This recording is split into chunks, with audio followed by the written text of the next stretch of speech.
Welcome to The Sims 2. We start with my Sims, Carrie. Okay. She just moved to Belladonna Cove and rented an apartment. And right after signing the lease, the landlord insulted her. So Carrie went swinging on the playground. I can only buy furniture if my Sims wish come true. Every 3 wishes fulfilled per day equals 1 piece of furniture. If the goal isn't met, the points roll over to the next day. On Monday, Carrie's first wish was to get a job. And she took a position as an educator. That gave us our first point of the day. But since we don't have any furniture, Carrie needs to find ways to meet her needs elsewhere. Like at the neighbor's house, the Picasso with only one S kindly let her in, which was great because she got to use their bathroom. Then she headed to a cafe where she saw a sim doing a statue performance, which this elderly lady found it hilarious, apparently, and Carrie tipped the performer. Well, next to the wish list, I thought one of the wishes meant to get a coffee because of the icon, so Carrie ordered one, but later I realized it actually meant to buy a coffee for someone else. Well, another one of Carrie's wishes was to sing, so right after the coffee, she hit the stage. Go Carrie gave us nothing. Wish completed, that's 2 points today. Back to the order a coffee for someone else wish, and that someone was Richard, the bartender. Carrie placed the order, but he got so embarrassed he even tried to leave. Then he remembered he was the bartender, so that's wish it's not fulfilled. Carrie then went home and ordered Chinese food. She jumped roped while she waited. I won't keep repeating these survival strategies every time, but it is so you get an idea of how she's living until we get some furniture. While we cover this, just enjoy the beautiful animations of The Sims 2.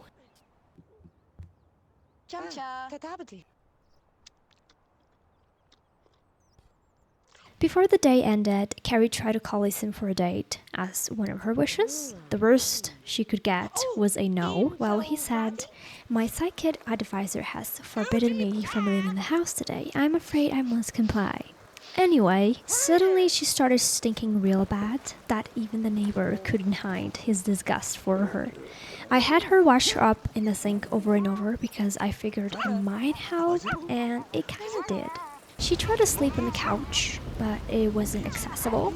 Sorry. So she slept in the bed. That made Sid spend the whole night playing with his dog so Carrie could rest.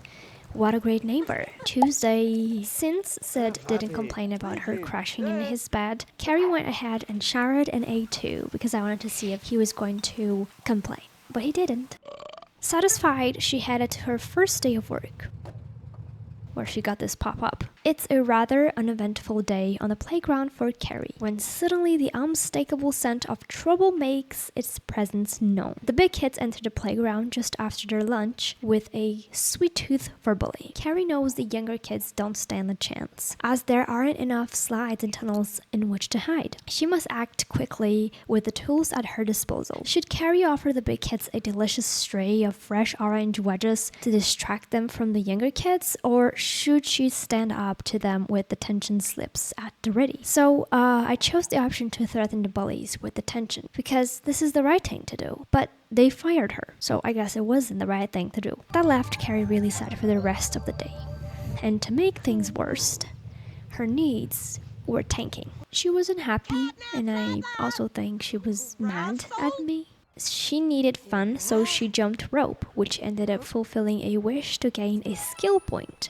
First point of the day. To meet some needs, Carrie went to the gym, but she got really sleepy and a little bit mad. So that stupid bunny showed up and started poking her. They kept going until she decided to throw hands. Other Sims cheered. It didn't fix anything. But hey, at least the bunny laughed. Eventually, Carrie went home, but passed out as soon as she stepped out of the taxi and just lay there till evening. Then I remember my rules that points roll over. So we had 3 in total, which means I finally bought Carrie a bed. totally forgot. Sorry, Carrie. Carrie finally has a bed.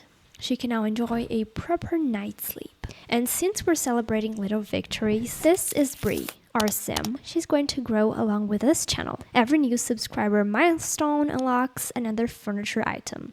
Since we already hit 550 subscribers, Bree gets a new couch. And when we hit 600, maybe a rug or a table. So you want to be part of this, you know what to do. Hit that subscribe button.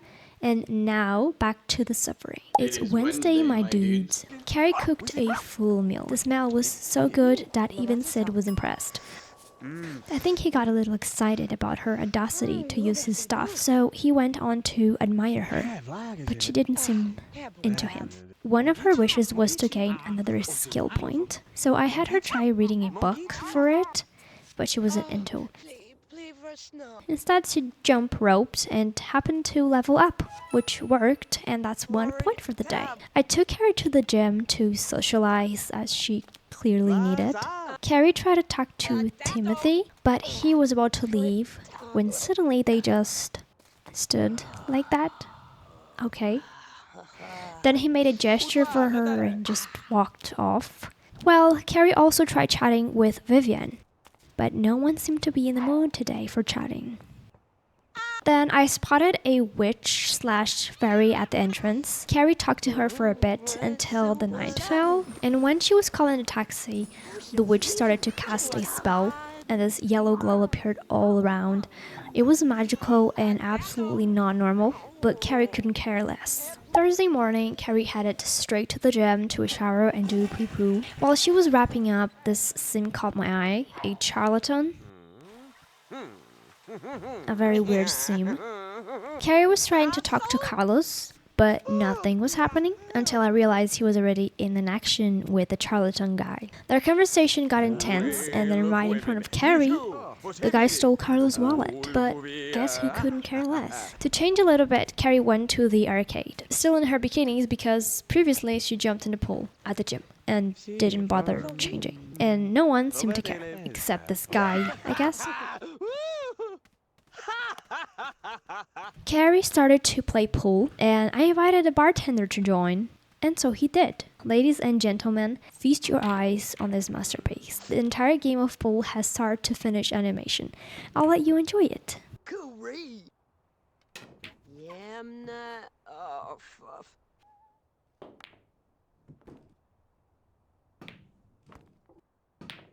Qua, qua, qua.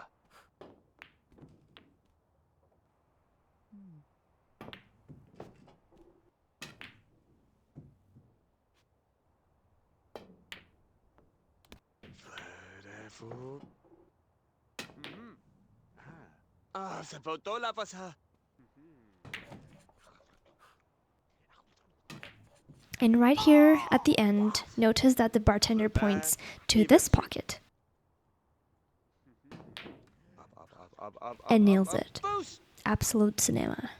Back at home, don't mind the time. Every time you go to another lot, your home time freezes, and it resumes when you return to it. So Carrie slept a bit, and then I took her to the library. When she arrived, new wishes popped up, like learning couples concealing. She started to read the book and did it for hours, but wasn't able to finish the book. So to avoid the day to end, I made her head home. And as a sign from heavens, right when she got back, a wish was fulfilled. She spotted a wolf. This little guy right here. First point of the day. So that was it. Carrie still doesn't have a sink or fridge or friends, but now she has a bed. And we'll carry that point into the next video. Hopefully I won't fail again. I'm already tweaking the rules for next time, as big wishes will be worth more points.